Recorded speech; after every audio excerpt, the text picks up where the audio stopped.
ई दृश्य में आगि लागल देखल जा सकैत अछि।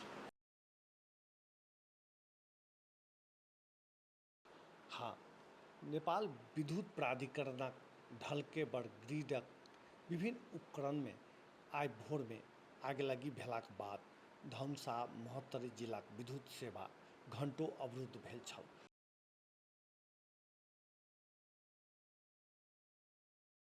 शुरू में सर्लाही जिलाक विद्युत सेहो अवरुद्ध भेल छल, मुदा ओतऽ किछुए घंटा में मरम्मत कऽ दोसर फीड सँ लाइन सुचारू कयल गेल जानकारी नेपाल विद्युत प्राधिकरणक प्रादेशिक कार्यालय प्रमुख शंभू कुशयत मोडेल खबर के देलनि।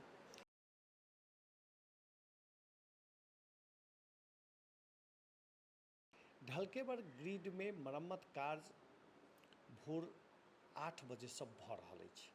आइ साँझ धरि दुनू जिला में लाइन पूर्ण रूप से सुचारू भैत जानकारी कुशयत देलनि अछि।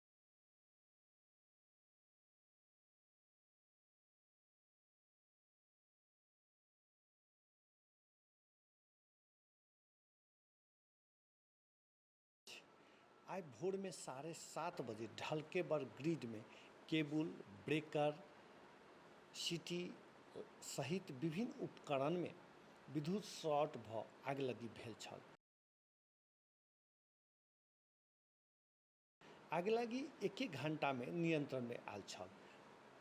प्राधिकरणक प्रादेशिक कार्यालय प्रमुख कुशयतक अनुसार आगि के नियंत्रण में अबिते मरम्मत कार्य शुरू भेल अछि।